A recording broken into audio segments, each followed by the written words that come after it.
Hello, everybody, and welcome to the Human Echoes podcast, the show where we review oddball movies, have oddball discussions, and occasionally take questions from you, the oddball fans. I'm Tony Southcott. I'm Albert Berg, and the oddball movie for this week is The Midnight Meat Train, a movie based on a Clive Barker short story of the same name. I'm just going to read off the IMDb synopsis here, because they do a better job than I do. It says, a photographer's obsessive pursuit of dark subject matter leads him into the path of a serial killer who stalks late-night commuters, ultimately butchering them in the most gruesome ways imaginable. It was pretty gruesome. I think that you could probably get a little bit worse, but they had some good ones. Definitely not. That part is definitely not overstatement. Starring a very young-ish and early in his movie career Bradley Cooper, by the way, which was weird for me to see because I know he's become much bigger of a name, but at the point that he's starring in this movie, he's coming off of a relatively successful run on television shows like Alias and some other things where he was big on TV but hadn't really made the movie transition. And yeah, like the movie transition started a little bit earlier with like Wedding Crashers, where he kind of played the douchebag boyfriend, but he wasn't a huge role in that movie. Yeah, this is a starring role for him, and as far as the acting goes, I think he does a fine job here. Not that this is... It's very much centered around him. He has to carry a lot of the plot, and he plays, as the synopsis mentioned, he plays this photographer who is trying to capture the city, which I, by the way, did not know was L.A. until I read the trivia section talking about how in the book it was New York. I thought he was in New York that whole time, Tony. Yeah, I kind of did too. Like, you don't really see L.A. from that kind of dirty, like, gritty angle. I know that downtown L.A. has some of that, but it still felt a lot like New York, because when you think of subways, you think New York, even though L.A. does apparently have a okay subway system. Do they? Is that a thing? I really am legitimately...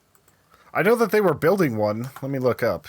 Okay. LA I mean, there's a subway. lot of subways in this movie, and it is supposed to take place, according to the trivia section of IMDb, in LA. I don't know why. I don't get how this movie needs to take place in LA. It seems like New York is a more natural fit. You've got a lot more association with the subway, which is where much of the action takes place.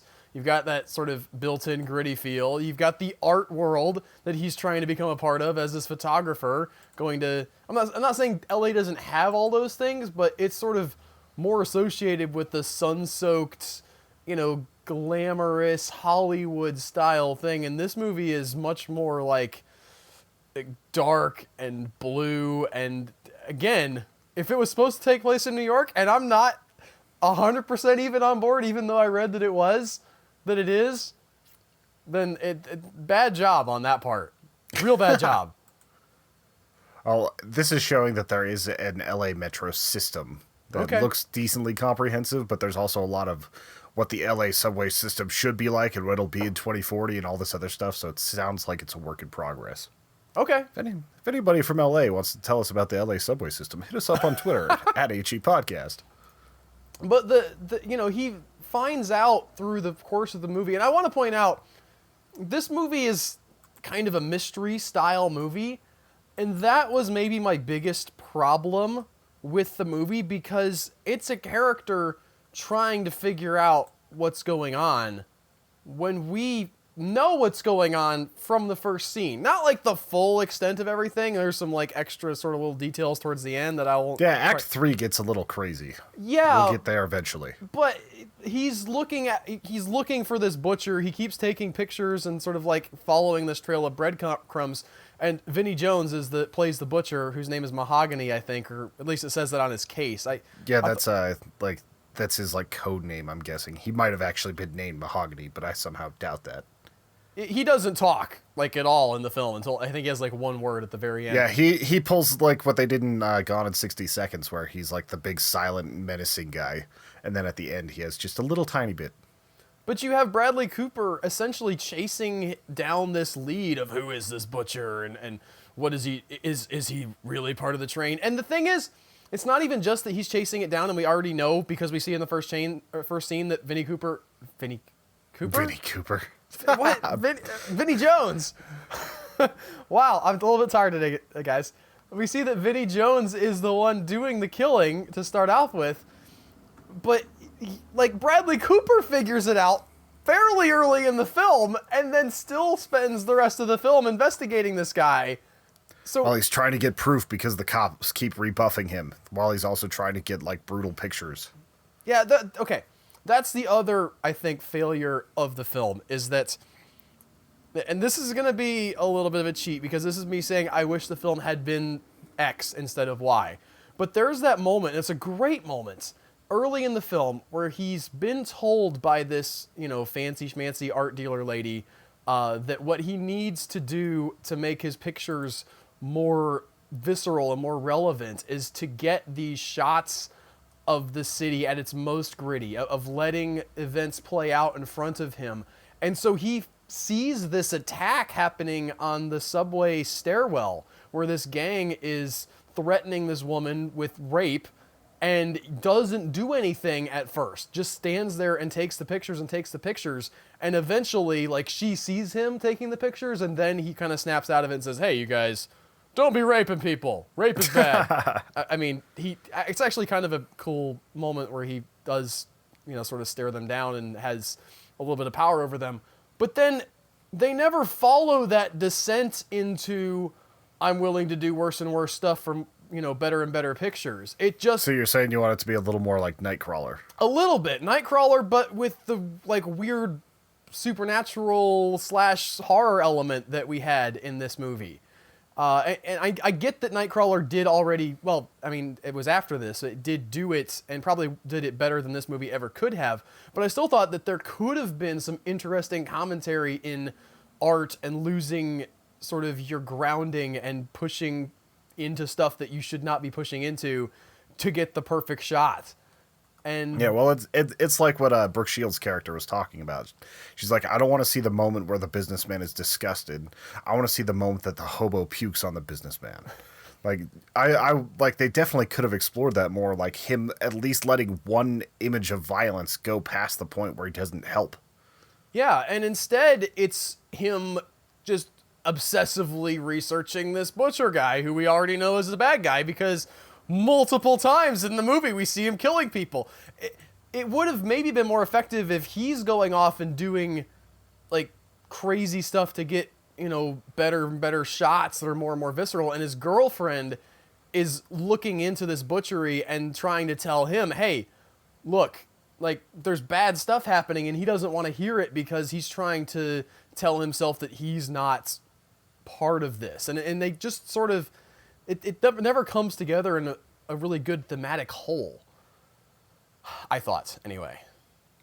And as far as this movie goes, like, I thought it was a little bit slow, too. Like, it took a while to build up to that because it got repetitive with that. There's some pretty incredible scenes inside the movie, but because it just kept having him follow him down the subway, then get, like, a juicy kill, then, like, follow him down the subway, it just got a little bit repetitive. Yeah, and there are some really juicy kills. I mean, the effects on display here are pretty amazing. And yeah, it's a little bit more CGI blood than I like, but like everything else about like the way impacts happened and things like that just felt really visceral. I also didn't love the way that they filmed the train, that kind of just like manic, like tearing through a tunnel, and it's all fast forwardy and like smash cut to sparks flying off of the wheels, and it feels like a CGI train. I don't know for sure exactly how. There's a lot of times where it was definitely a CGI train, like especially whenever you actually saw the conductor at the front of it. Yeah, like, there was just a lot of times where it looked plasticky, and then whenever they actually had like interesting stuff happening, like they had one of my old favorite MMA fighters in this movie, the black guy who's credited as Guardian Angel. Oh yeah, it's Quentin Rampage Jackson. Like he was light heavyweight champion of the UFC for a while, did a lot of stuff back in Japan for Pride. And I was like, they're just going to have Vinnie Jones run through him like he's not a professional fighter, and it's going to bug the shit out of me. And then like they actually had it be like a very, very back and forth fight where the only reason why he won was because he kind of got the jump on him, among other things. So I was actually pretty satisfied with the way that went. Yeah, well, and that sort of speaks to the sort of overarching plot of the movie in that Vinnie Jones is not a boogeyman necessarily. He's just a guy doing this job for reasons that are explained at the end of the movie and not really explained well. Considering that the short story actually goes into like, this is what's happening. This is what that he's doing and why he's doing it, and this is the thing that he's doing it for. And you might have to tell me a little bit more about the short story here in a little bit, because Okay. I read that it was a short story from Clive Barker, but I didn't get the final explanation. So it's like this, like I know there's just a missing chunk here, like just a little more explanation. Well, again, and the short story takes sort of is the very beginning of this movie, and then the very end, and all the stuff in the middle is fabricated. So essentially, the short story is about this guy who's on a train. He sees this guy, who's kind of creepy. He fights him, and then like sort of discovers what's going on, and he gets taken in, and they're like, "Here's what's happening," and that is, again, like basically just the end of the movie and a little bit of the beginning, but it felt like what they decided to pad out didn't really work for me. They did a lot more kills, which I get, from a Clive Barker fan perspective, you want that stuff in your movie, but it didn't go anywhere. The story wasn't compelling enough to make me care about Bradley Cooper or his relationship with his girlfriend, or like whether he's going to get into the art show or not. Like, he doesn't care about it. He just stops caring. His girlfriend's like, "Hey, how about that art show? How about that art show?" And then like about 3/4 of the way through the movie, he goes to the art show and then walks away from it. Why even show him going to the art show? We get that he's obsessed. We get that he doesn't care. Why do we even care? That disappointed me a little bit. I feel like I'm ragging on this movie. This is not a terrible movie. Yeah, we've definitely seen worse. Yeah, it's nicely made. I think the acting is pretty good. Again, we talked about the effects. It's not even like the story is like the worst garbage thing you've ever seen. It's just a little bit boring. And I guess I'm so passionate because I feel like this is on the cusp of being something really great. And it just doesn't make it. So, if I'm yelling about your favorite movie, that's why. There was a lot of rave reviews telling me to check this movie out, and I wasn't disappointed by it. I kind of knew that it was going to be a little bit schlocky and everything. I was just trying to find out if there was a deeper meaning to some of the things that happened. Like, I don't know if you read about this, but there's a lot of people who think that it's actually an allegory for a man accepting his homosexuality, which is a big theme in a lot of Clive Barker's work.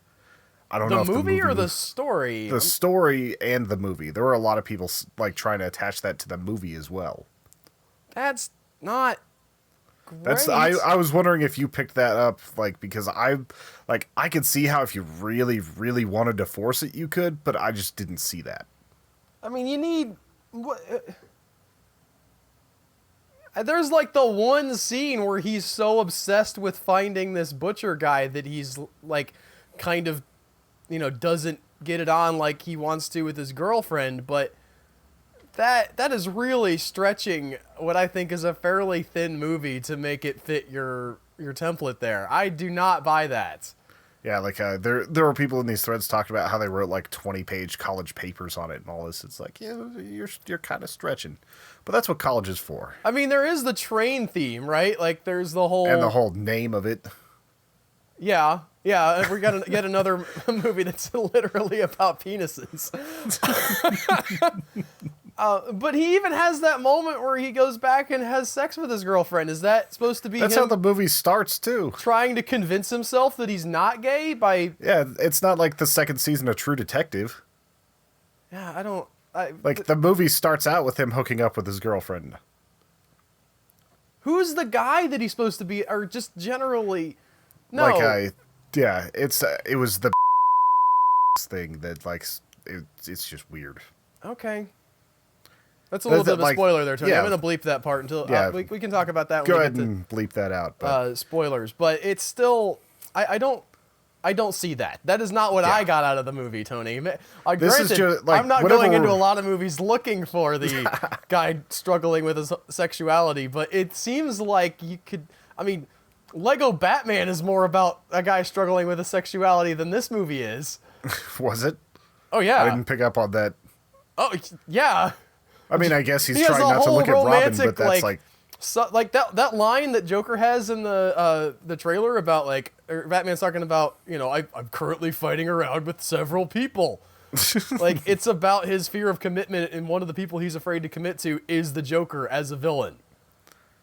I remember that now. Yeah, You complete me, Joker.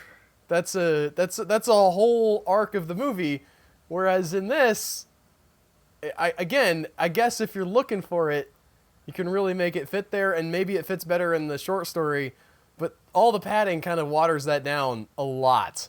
Yeah, and a lot of that might also be just drawing from Clive Barker's history, where like he had a very, very strong hatred for like standard sexual like Christian ideas of sexuality and all this other stuff. He had a lot of resentment for that. You see that in Hellraiser, you see that like in a lot of the things he does. So they might just be extrapolating it out from there, even if it's not there to begin with.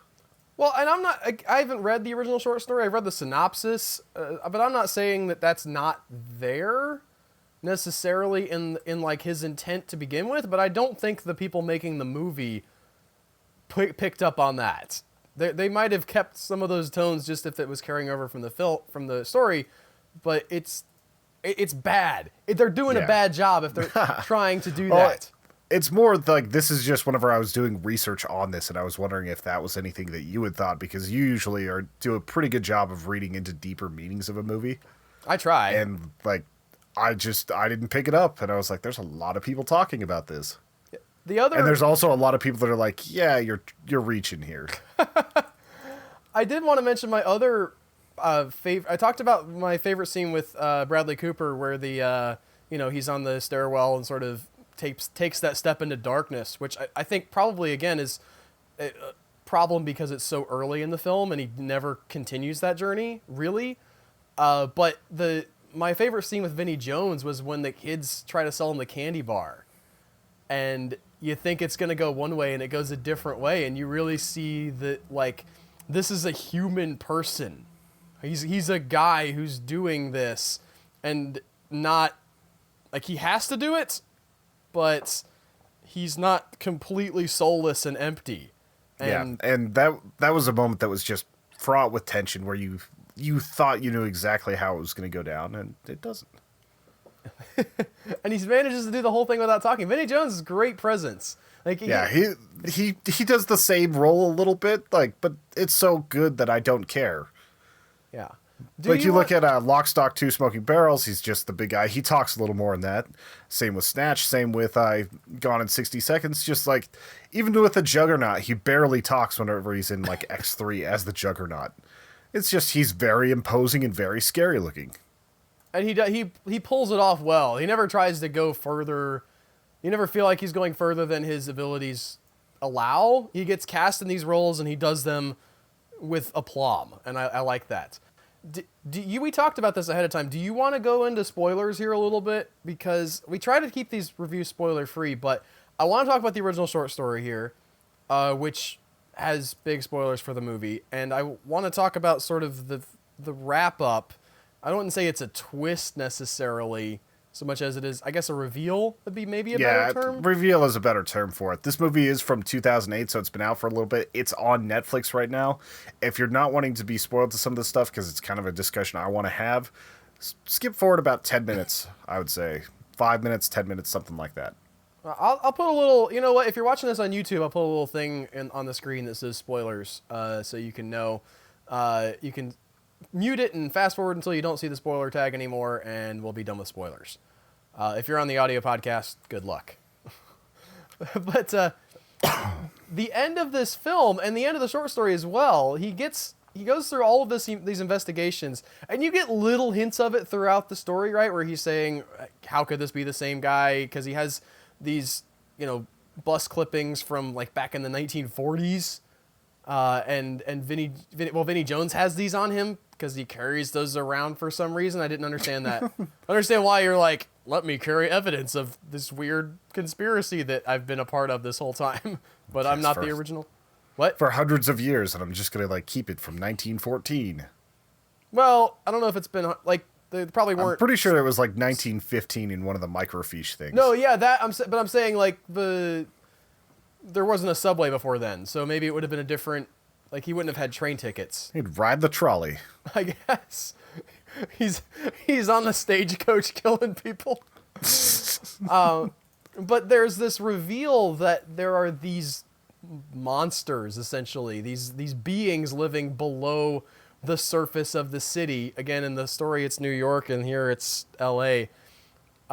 And that they are compelling a succession of people to do this work for them, to bring them human corpses for whatever reason, horror stuff. And obviously at the end, Bradley Cooper becomes the new butcher. They rip out his tongue and he has to go and do the job. And he's in Vinnie Jones' place. And you see that this is sort of a cycle, right? Of, repeating cycle where... A Lazarus pit, if you will. No! No, that was trolling you. Seriously. Innocent-ish people being pulled into this conspiracy of people trying to keep these demon things alive. And the movie, I thought, kind of fell flat, partly because that conspiracy is really interesting, and they don't go into it. There's people, like the cop ladies in on the conspiracy, the conductors in on the conspiracy, but they never talk about, really why. Yeah, they never say what the whole, 8-sided amulet thing that they're wearing is. They never go into, any of the deeper background. And I'm all right with picking up subtext, but there's sometimes where I want just a little bit more of that. Well, and again, in the original short story, the story that did not have all of this information, they actually give more stuff about what these things are, where they meet the creatures, right, that eat the dead passengers, and then he goes, what do you call it? They take him to the underneath the city where there's a giant being further in the catacombs, and they're serving him, and these things they call the City Fathers, who are supposed to be the true, essentially Illuminati lizard people running the city, which is why cops and stuff are doing their bidding. Although in this movie it was just the one cop who apparently was able to suppress all information of these killings all the time forever. Yeah, because she was the whole police department. Very talented lady. I'm assuming that was just a budget limitation or whatever. They couldn't have a whole big precinct of people being in on it. Yeah, because I kept thinking, man, it would be pretty easy for a detective to figure out that people were going missing from this particular station at the same time every few days. Well, it's the whole train line. There was the one time where he's got the board and you see that it's all along the train line, but still, it's pretty obvious. Yeah, they'd be able to make a pattern, and I feel like they were oh, the cops are in on it. That's the solution. And the movie never goes really gets excited about the fact that this has been going on for hundreds of years. It's talked about. She finds the stubs from way back in the 1940s, and she asks him, it can't be the same guy, right? Because he's dead. But then nobody ever dwells on that. Nobody ever says, how could this possibly have been going on for so many hundreds of years? It's sort of set up, and then here we go, we have monsters. Yeah, you don't really get the whole, Lovecraftian creature under the city vibe, from this movie. You start getting that there is, a supernatural element. You start seeing the transition of Bradley Cooper after they, do their weird marking of him. But you don't even see that there's a greater thing underneath it. You just see these kind of goblin creatures eating people. Yeah, and I think if you're going to focus on that investigation element, if you're going to make that your whole movie, make him investigate the truly weird parts of this story instead of this guy that works at this butchery, man. He looks pretty sketchy. I think I saw him kill a dude. And then just keep investigating that same thing where he's trying to get pictures of him on the train and not ever freak out about the fact of how long this has been going on. That's a huge failing in my opinion. Yeah. And one of the better scenes in this movie was whenever they were in the meat or in the processing plant, and he's having to hide as they're running through the corpses of cows and all that stuff. So you could still have that, but just go a little deeper into the background. Yeah. So the story I would assume is better. It seems like it's punchier.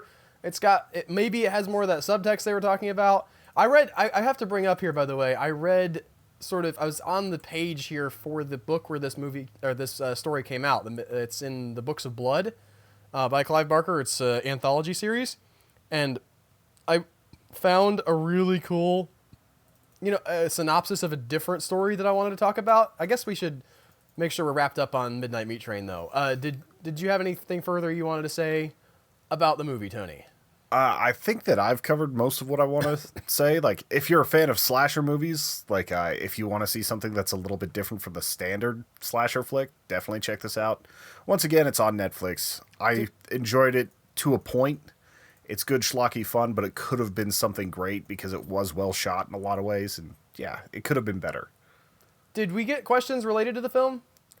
We did, but it's also related to Clive Barker, so we can do that after this if you want. Like, it's more... We'll just ask it now. Okay. Chris Becker at Ultron38 asks, do you think Clive Barker understands romantic human interaction? Now, what is this based on? Because I haven't seen a lot of Clive Barker stuff, and I'm not a huge Clive Barker, reader. Is this... I mean... This I can is tell something... you Christopher Nolan doesn't understand romantic human interaction.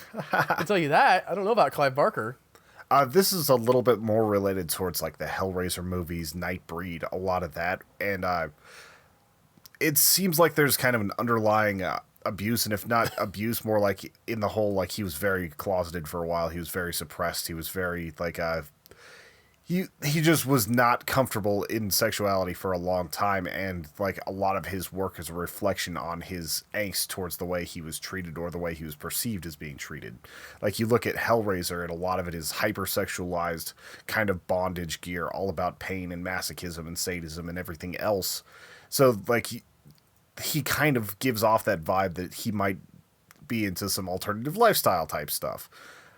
But this movie, I didn't think that the chemistry between Bradley Cooper and his girlfriend was actually that bad. Like, I thought that, like, you actually saw that she cared a lot for him. She was concerned at appropriate times. It wasn't like melodrama. She had every right to be pissed off whenever he comes home, like, with blood coming out of his head at, like, 7 a.m. Like, just a lot of stuff like that after she's begged him not to do night shoots anymore. Like, yeah. I felt like everything was pretty appropriate for this movie. Like, if you're talking about Hellraiser, if you're talking about Nightbreed, it gets a little bit sketchier. This is a little bit of a diversion, but did you get the suspicion that the girlfriend did some sexual favors for the art guy to get him to introduce Bradley Cooper to the art lady? I did not. Like, it didn't seem like she was having to do anything like that, and I didn't think it was really implied there. It wasn't, it just was something in the back of my mind that felt like there could have been because there was also that scene where he runs off and leaves them, like, alone to do shots because he has some revelation about what's going on. I forget exactly what had happened in that scene, but I just thought there could have been a moment where, like, he finds out that she had cheated on him. I mean, it's the right word, but, like, in the hopes of getting him a better job, had done some stuff with his friend, who was also the art dealer, to get his foot in the door, and then he kind of blows all that away. It seemed like that there was a version of the script that had that in there, but then they didn't end up using that or cut that scene out or whatever for time, which I didn't hate. I feel like it wouldn't add anything to the script to have that. They've already shown that she cares. They already showed that, like, it's a legit, like, near marriage type relationship. I didn't feel like that would really add anything to it, so maybe I was just ignoring it, but I didn't see that. Maybe it's just because I watched what was the name of that movie? Dag Nabbit, with the Coen Brothers one that's all depressing about the singer guy. Anyway, Crazy Heart? No, not Crazy Heart. Is that a Coen Brothers movie? I don't think so. I was just thinking of Jeff Bridges and Coen Brothers, and I made a weird connection. I did I wanted to read, in connection to Clive Barker, I wanted to read this synopsis for this story, In the Hills, the Cities, because it's so bonkers. Two gay men, Mick and Judd, take a romantic but strained vacation in Yugoslavia. In an isolated rural area, two entire cities, Popolac and Pujevo, create massive communal creatures by binding together the bodies of their citizens. Almost 40,000 people walk as the body of a single giant as tall as a skyscraper. This ritual occurs every 10 years, but this time things go wrong as the Pujovo Poduvo giant collapses, killing tens of thousands of citizens horribly. In shock, the entire population of Popolac goes mad and become the giant they are strapped into. Popolac wanders the hills aimlessly. By nightfall, many of the people who make up the giant die from exhaustion, but the giant continues walking. Mick and Judd come upon the smashed bodies of the Podulivans, whatever, in a ravine awash with blood, and a local man tries to steal their car. I like the last little detail. And a local man tries to steal their car. I love this image of these people all like smushed together, like inside of some kind of weird bodysuit or whatever, walking across the countryside, dying inside of the weird mechanism machine that they're all attached to. It's got this great Kafka-esque vibe to it. I want to see that. I want to see that movie. Like just a short film. Yeah, I was going to say, maybe not a whole film of that, but like I could definitely see that being a good 10-minute short film. Or maybe even 20. Although, then you're kind of getting long for a short film. People don't want no 20-minute short films. I've had no idea that existed, and that is just absolutely bizarre. Probably, it's that you can get the metaphor in, right? It's all about like being stuck in society, like having to go along with the flow, even if necessary. Like you're not wanting to be part of it, and all of us being brought down together because of our roles in society. Like there's a great metaphor there. That's real easy to figure out. I just am imagining that every time it steps, the feet just like smushes like into more pulpy like nastiness if it's the size of a building. Yep. Well, it's just bad. Obviously not 100% literal, right? Like there's got to be some of like clearly this could not work at all. In the context of the story, it works, but it's like the whole thing that Godzilla wouldn't be able to stand with his size and weight and everything. Right. But we let it go. Now imagine that thing fighting Godzilla. That's some Japanese level stuff right there.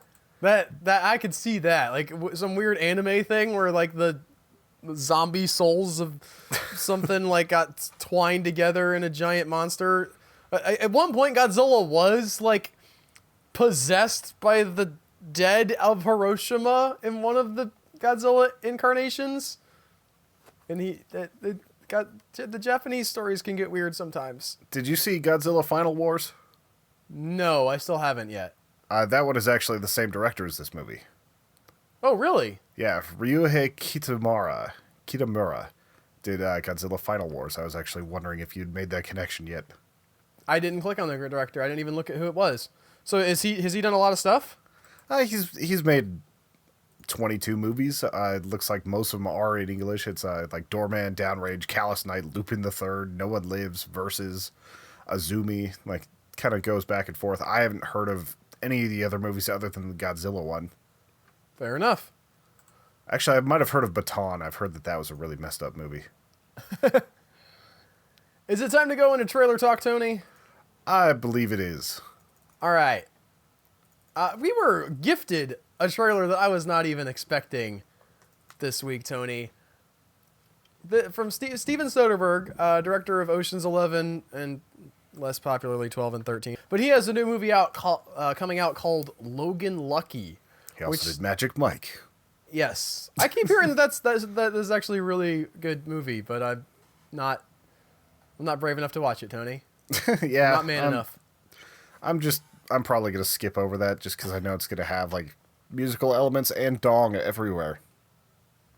Do you think they do like the whole full frontal in Magic Mike? I don't know if they do full frontal, but it's just going to be in banana hammocks enough that I'm just going to be like, this movie was not made for me.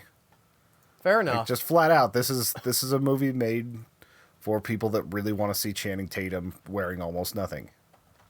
But Logan Lucky is a story about a couple of brothers, played by I'm tired today, so Adam Driver and Channing Tatum. Yes, thank you. I mentioned Channing Tatum, who decide that they are going to bust into the I was going to say Talladega, a raceway, and steal the money that they are. I guess there's betting. I don't know. Yeah, there's definitely betting on that sort of stuff. NASCAR race. But they're both, everybody in this movie is a redneck hick, or at least all the main characters are, and they're doing. Go ahead, sorry. They're just doing the like deadpan, low-key, really dumb sort of Coen Brothers accent with these guys, and it's so great. Yeah, and then you see Daniel Craig giving that accent. It's awesome. I am incarcerated.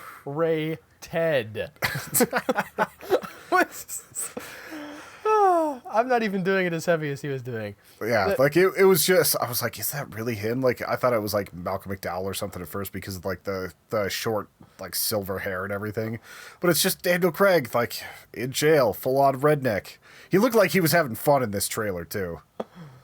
I love the Adam Driver's delivery of the line where he's like, I'm going to give up this life of crime. Smash cut to him like driving through the window of an automotive like supply shop. That was good stuff. Yeah. It's just got this great tone, and it reminds me of the Coen brothers. They've got this sort of amplify like comedy in the not like over the top type of acting. Like these people are doing accents and stuff, but they're sort of just letting those accents and the way they are be funny in the context of what they're trying to do. Yeah, it's basically just a heist movie, but like the characters are what's really selling this for me. Yeah, and Daniel Craig doing the whole. He asks them how far is it to the vault. And he's like 20 or 30 yards. He's like 20. Is it 20 or is it 30? This is science. And the accent he's using, it's so great. And the guy who's like, they need to get a computer guy, so they go in. Like, I know everything about the Twitters. I know all the Twitters. Which I'm really looking forward to that guy actually being great with computers. Yeah, like he's going to be like Hacker Man in, what was it, Kung Fury? Possibly, yes. I mean, Kung Fury did have a Hacker Man. There's a lot of them around TV and movies. And there's that moment right at the beginning of the movie, or at the beginning of the trailer, that I think kind of really sums up sort of the type of tone they're going to go for, because he gets fired from his job, and they show this shot of him like walking away from the trailer where the boss is at as he's just been fired, and he takes his hat off and just chucks it at the the hard hat box, and like from 30 feet away it just like goes in like a no look, just sort of whoop, chunk, and like perfectly closes the box even too. Yeah. And there's in my mind that's signaling that this is a story about these guys that succeed when they don't plan to succeed. Like they're gonna do, everything's gonna go wrong, but somehow at the very end of this they'll come out on top by complete accident. Kind of like Kurt Russell in Big Trouble in Little China. It's all in the reflexes. Possibly, although I feel like I will enjoy this comedy-wise a little bit more. So, when is this coming out? Like, it says August 18th, according to the release date on IMDb, which seems like a good release for it. Yeah, not too far out, and it's not in like any sort of like holiday thing. Just a good August release date. It might be nice if they pushed it back to December when we got not a lot of real good stuff coming out. Yeah, it's like, what do we have this December other than Star Wars? Well, I said September, but sure. Oh, September. I thought you said December. Yeah, no, because November and December, then you're getting into like awards season. We have our highfalutin movies that we only release in LA and New York for the critics. That's when the movies that come out then, but sort of end of summer, but not quite into award season is one of those sort of glut seasons where you maybe get a good gem like a John Wick come out.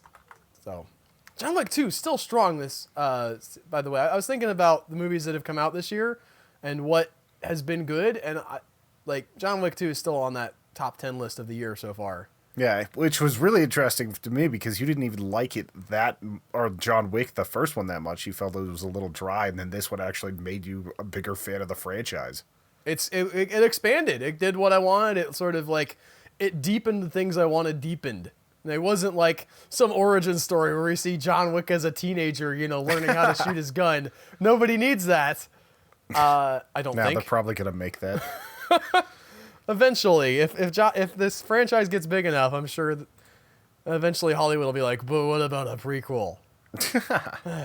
Thanks, aliens. Thanks for going into minute detail about where all the alien stuff comes from. That makes the original so much scarier now. I mean, like that's part of the problem I have with it is like it's the origin of how the alien came to be, and it's like it was kind of cool or whatever. It was just some alien. Yeah. I can't. But now give it's any a more weapon. Details. I mean, Well, that was established from like Alien and versus Predator, where the Predators would put that on planets. That's and do all not that canon. Sort of stuff. I mean, they made multiple movies about it. I'm saying I don't think that Alien vs Predator is not canon to the Alien universe. I'm putting my foot down. The Alien vs Albert's making Predator an executive comics decision here. The Alien vs Predator comics got a bit crazy. Did you ever see the crossover of Batman versus Alien? No, but I want to. Yeah, like there's a part where like Robin just gets torn to pieces by like a queen alien, like all sorts of stuff. I think there's a Punisher versus Alien, maybe video game. I don't know if there's a video game of that. I'd play that. There was a Superman versus Alien comic as well. Spoilers, they can't really bite him. Well, yeah, no kidding. But it was in a space station, so sometimes he was behind the Earth and didn't have the yellow sun powers. So it was like what? Yeah. They are so inconsistent with that. Or like, it's like, is yeah, he it's like nighttime. a reverse vampire or not, guys? Figure it out. I read those when I was in grade school, so I can't remember much. I just remember watching aliens try to bite him and not being effective. I was like, why do I care about this? I thought for sure there was maybe it was Terminator versus Aliens. I'm sure that's a thing too, because they always like their androids. Oh yeah. Also, as far as September movies, we do have Kingsman coming out, so that'll be good. Hopefully, that will be good. Why is it? Nope. Yep. That's still a comic. I thought for sure there was a video game. Okay, whatever. We're moving on to another trailer. One Tony is not excited about. I picked this. I know we've covered some other Spider-Man Homecoming trailers, Tony, and I would not have picked this if it didn't have some really cool, interesting new angles to discuss. We won't spend a lot of time on this, I don't think. Well, I actually felt that this was the most coherent trailer for it so far. So I didn't have a problem with this trailer. It's just this is the third one we brought up. They've been making good trailers, though. I feel like they keep getting better, and I keep wanting to talk about them. I mean, what I loved about this one in particular, especially the American version, is that it really brings out the sort of low-level street stuff that Spider-Man gets up to, and the fact that he's a kid. Like, you know, they talk a lot in this trailer, especially, I mean, percentage of the trailer time, about how Spider-Man's in school, right? He says, I've got to go defeat Vulture. And his friend says, well, we've got Spanish tomorrow. You know? Or he says, why do they treat me like I'm a kid? He said, because I am a kid. You are a kid. You know, those things. And then the whole, you know, friendly neighborhood Spider-Man thing where he's stopping bike robberies and doing low-level stuff And that getting the paid Avengers... in churros. Yeah. The Avengers never would get their hands dirty with, but it feels almost more relatable than stuff the Avengers would do. Like this... eventually, obviously, there will be sort of the bigger threat, but it's interesting that that bigger threat becomes a problem because he's dealing with lower level problems that maybe just cops or one of the Netflix series people would deal with. And the guy who has been skating under the Avengers radar this whole time is getting mad because this kid is harsh and is mellow. And I thought that was a cool angle to put on that we've already kind of seen a lot of, maybe the arc that Spider-Man probably loses the suit at one point and then has to go to sort of more bare bones basics. Like that was kind of made evident in the second trailer, but you get some of that again here. And I don't know. I'm real encouraged by everything we've been seeing so far. And I liked that they were showing actually what Spider-Man gets to see with the Vision stuff. Cause the old Spider-Man, it was just a normal hood and everything. I like the Star-confused costume that makes him a little bit more effective. I feel like it brings him more into the whole Avengers fold too. I think there's probably going to be a thing where he ends up with the high-tech suit, but maybe not as high-tech as Tony would go. He kind of splits the difference and makes... Oh, he was the training wheels app is stopping you from having the full potential of the suit. Yeah. Which I thought that was, there was a whole rumor that there was going to be the Iron Spider suit in this, and I like that they're not exactly going that whole way, but sort of. So that's a cool angle, and all of the stuff that's tying in with the Avengers as well, where Vulture's getting his tech from the alien stuff that the Avengers fight, is really great. They're really making it part of that universe, and I don't know what's going to happen after their 2 film collaboration deal is up. I hope they keep going. They probably will if they make all the money in the world. But it's cool to be living in these times. Yeah. I'm just glad that we have a Spider-Man reboot that feels like it's actually going to be good, because when I saw the second trailer for the Andrew Garfield one, I was like, I'm not even going to see this. Like, yeah. Well, and then you saw the other trailer and the next trailer and the next 500 trailers, and you're like, okay, I get that you're going to have a movie coming out.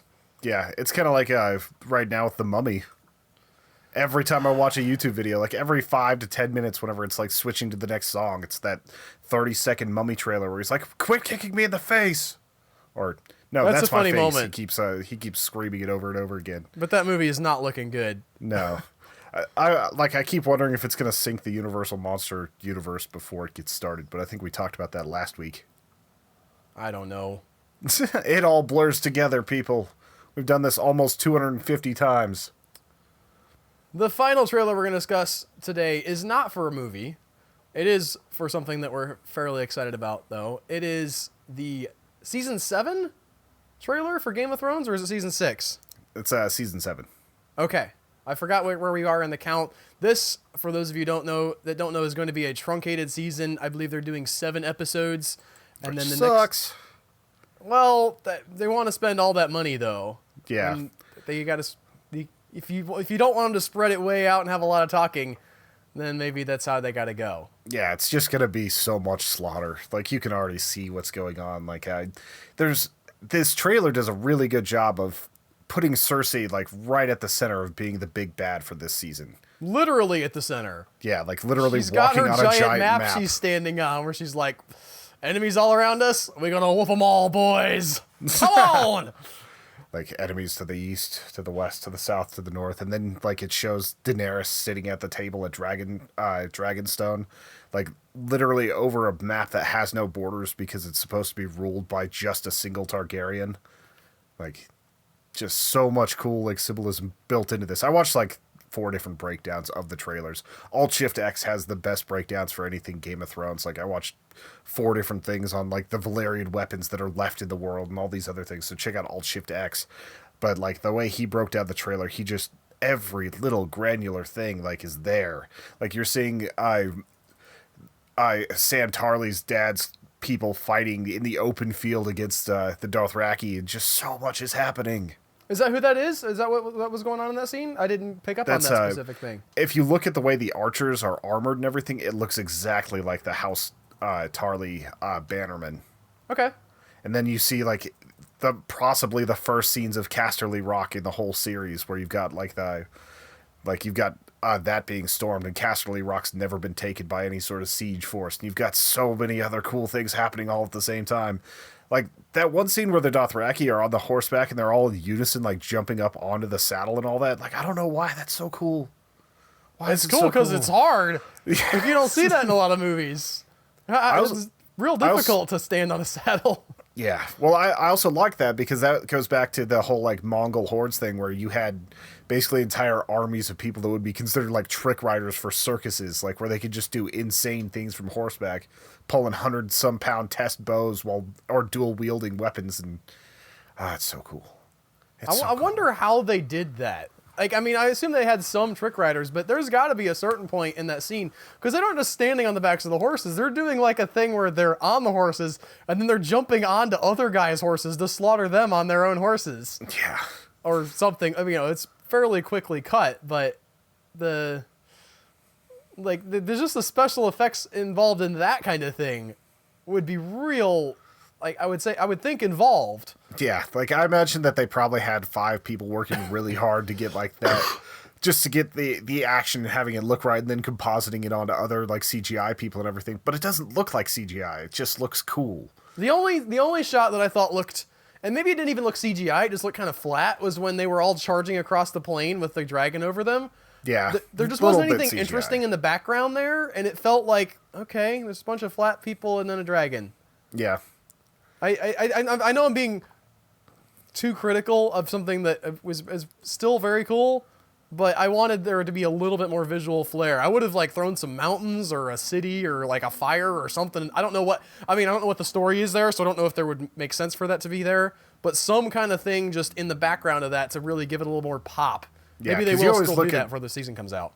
Yeah, you like look at King's Landing and stuff like that. There's always rocky backdrops. Like everywhere has a cool backdrop, even if it's like the ocean. They're always like messing with color and doing cool stuff there. But that's also like a 3 second like piece of this trailer. So who knows like how long it'll just be that one little sequence. You also get to see like the Greyjoy's ships. Like you get to see so many cool parts of this trailer, and I'm just excited for it. You see Jon Snow in front of like the tomb of spoilers and Littlefinger, and just so there's I keep like I'm hyped for the trailer, and I'm sorry that I'm like stumbling over myself and just basically going scene for scene through this, but I'm excited for it. It's about 6 weeks away. It's gonna be I'm awesome. not complaining, Tony. You keep getting excited. I'm a bigger fan of Game of Thrones than you are, but I think you're going to be the one doing the recap unless we're going back to doing that together. I have no idea what we have planned for that. No, listen, Tony, you and me, we're going to do that one together. It'll be audio only. We'll still go on YouTube though. But I don't want to finish that series out by myself. I could, but I want to have like I just knew that that the format that you had set up with like the other stuff, like it's been kind of solo recently, but I definitely want to be a part of that. My only regret is I don't have enough time to finish the books unless I was going to take one on every week for the next 5 weeks, and that's probably not going to happen. Which ones have you read so far? None. Oh. So what you're saying, I don't. Okay, yeah. But at this you don't have point, time to finish the books means you don't have time to read all the books. Yeah, I don't have time to read the 5 books before the 6 weeks is out. Maybe if they were a little smaller, but these are kind of doorstops. Well, it's still worth your time. They're good books. Yeah. And at this point, we're all in speculation anyway, so it's not going to spoil. Yeah, you're not going to anything for spoil me. anything. Very, very exciting stuff. I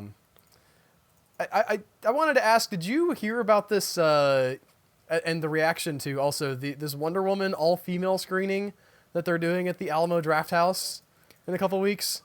I vaguely saw a little bit on Twitter, and I just figured it was a dumb wank fest, and it wasn't worth my time. It is a dumb wank fest. I guess maybe it's the era of Trump, and I don't want to lay everything on his plate because there's plenty of other dumb people out there too. But like, why? Can you give a quick so summary for the by people this? that haven't heard about this? So the Alamo Drafthouse is doing a showing, like one showing of Wonder Woman. That's going to be all women. They're like, all right, you can sign up. If you're a woman, you can come. Only women. Gals only. It's for a Wonder Woman film, like the first female superhero film we've had in, I don't know, whenever Catwoman came out. And Yeah, maybe that wasn't everybody even wants to actually- forget that one. Yeah. That's let's what just I say the actually first- want to see someday, just because I've heard it was so bad. Well, I mean, I'll watch it on that front, but I'm saying, like, there are people who are they're calling the reverse sexism thing, which is, I'm not going to say that doesn't exist at all, but it's just a girls' night out thing. Yeah. It's like in that same theater, probably right next door, they're going to probably have a co-ed showing of this. You could bring your kids, you could bring your wife, you could bring your husband, you could do whatever. Just let them have fun with this. I don't care. It's like I see whenever people are mad that there's like an old boys club and guys only are allowed, like you look at the Freemasons and stuff like that. Like I can see why they do that, but like it's also if it's a club for guys, like who cares? If it's a club for girls, who cares? Let people do what they want to do.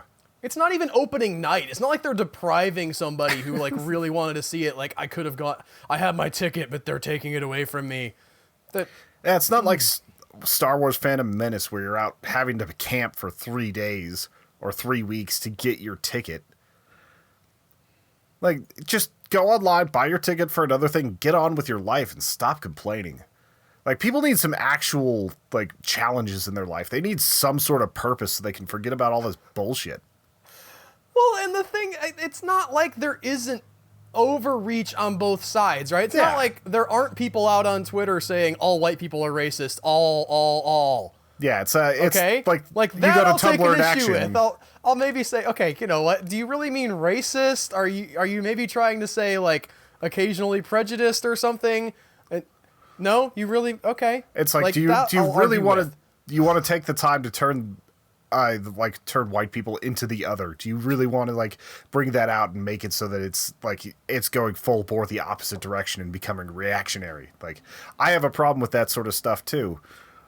But I also know that that's the fringes of what people are doing. Like, it's not the average person. Whenever you've got a billion people on Twitter, you're going to get some freaks and weirdos on both sides of it. Not to mention, it's a great marketing gimmick. Yeah. Like just from that aspect of alone, this guy's like, I'm gonna have this one showing. A, it's sold out instantly, so he got his money, and B, we're talking about the Alamo Drafthouse, which I'm sad that we don't have in our town. Not because they're pro-feminist or anything, just because it's cool theater. Yeah, like in whenever general. we went to Mile High Horror Film Festival, like that was entirely at an Alamo, and that was just a really comfortable experience. It wasn't quite as cool as like Stanley Film Festival for me, but that's just a high bar to meet. But it was very comfortable and very nice. I'm very excited, by the way. The reviews for Wonder Woman have started coming in, and it's, at least it was, on Rotten Tomatoes over 90%. Last awesome. I checked, 96. So looking forward to a good DC film, guys. Let's also be excited about that. Yeah, because around this time, whenever Suicide Squad reviews started coming in, it was kind of like, this isn't good. Well, they It were still at, made like, its money and 70 or everything. 60. That's fine. And like, I still think that Suicide Squad is a watchable movie. It's just a little derivative. Yeah, I don't know if it's rewatchable that much, but I certainly wouldn't hate it if it was on. Yeah. It's not boring. I'll give it that. Yeah, it looks cool. It's confusing. It's got some interesting stuff in it. Anyway, we talked about Suicide Squad before. I'm just glad that I hope that this is the film that like sort of sets DC on the right track. And the interesting thing was I read some reviews of it where people talking about, you know, the look of it and stuff, and they said, listen, there's still like the visual style of Zack Snyder still present here. There's still all these ultra slow-mo stuff. The color palette still matches all the DC stuff. That was not the problem with the DC Cinematic Universe. The problem was we weren't hearing stories about characters that we really liked. And I'm excited about the fact that people are saying anyway that this is a Wonder Woman that's like genuinely heroic, like at a core. I was gonna say Boy Scout, but obviously not because she's a woman.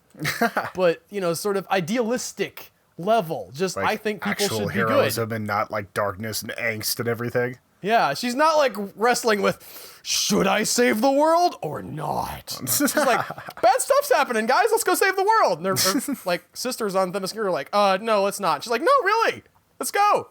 I want to see that. I want to see that hero. Yeah, plus you get to have like Steve Trevor, who's gung-ho to do the same thing, and he's just a normal guy who's very competent. You get to see like Robin Wright doing her thing, which, speaking of Robin Wright, today, as of May 30th, the new season of House of Cards dropped. So now I'm going to Is not that still get anything good? done. Last season had a few moments that were like literal jaw-dropping. Okay. And I heard he like became president or something. I guess spoilers. Yeah, you gotta, like, I watched the trailer for this one and I was getting chills, so I'm still fully on board with House of Cards. And they're really embracing the current, like, political climate and administration right now, so it's just like, let's get ridiculous with it. Speaking of Netflix political stuff, I do want to mention here at the end, we talked about the trailer for War Machine when it came out. And that dropped on Netflix, and if you are thinking about watching that, I do not recommend it. Wow, So was what, that disappointing. Like, was it just dull, or what was the problem? It wasn't funny. And so Brad Pitt is doing this kind of, and you see it in the trailer, but some of the moments play as funny in the trailer, but as in the movie, like with all the extended scenes that he's in, he's playing this kind of Forrest Gump-ish guy, and you're like, wait, what? And they're playing it like it's a report, essentially, like it's based on, like, essentially like it's ripped from an article that somebody wrote about these guys, but he's a fictionalized version of somebody else, which doesn't make a lot of sense. It just doesn't. I haven't even finished watching it. Just the tone was so flat, and I was so not into it that I couldn't keep going. Maybe there's some really great moments later on in the film, but the first 20 or so did not do anything for me. There are moments that I'm watching and I'm like, in theory, I could see why this should be funny, but it's not. I really wish that it had that sort of manic fun energy of the trailer, and instead it's just sort of, well, war sucks and we're still here. Like, the opening is cool. The opening is just like, hey, why are we still losing 16 years later? Why haven't we, like, just fired somebody? I mean, we've fired plenty of people, but, like, stop trying. Like, it's not a good idea. Why are we still doing this and making more problems for ourselves? Yeah. What a vicious it's cycle. It's disheartening to see that movie didn't work because I thought it looked pretty damn good from the trailer. It was a good idea. I mean, I really was on board with the premise and the concept, but not my thing anyway. Yep. Well, I think that'll do it for this week, guys. Thank you so much for listening and or watching, depending on where you're consuming this content. If you like the podcast and the other stuff we make, please consider going to humanechoes.com and clicking that Become a Member button. Members get awesome stuff like the bonus podcast and early access to Kerbal Space Program and Dwarf Fortress, which will be wrapping up here soon, but you'll get early access to the next thing that we're making as well. RimWorld, probably. Yes, RimWorld. I was actually practicing some this morning, so me and Joe are going to be going on to that. So at different levels, you get pins, you get T-shirts, you get postcards, you get a shout-out on this here program, all kinds of cool stuff like that, and you help keep us rolling. And thank you to all the members who are already out there. You guys are the real heroes today. Definitely are.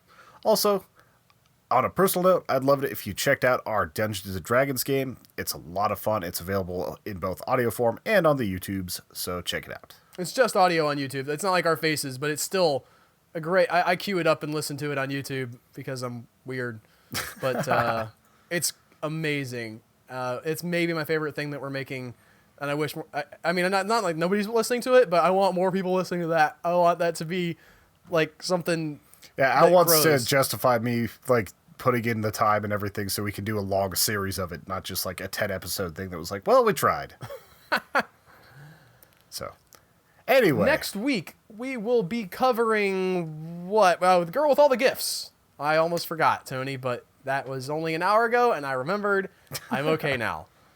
It's a zombie-ish type story, kind of a new take on that genre. I've seen the trailers for it, and they looked interesting, and I've read some interesting reviews. You'll hear our review of that next week. All right. Talk to you guys then. Bye, guys.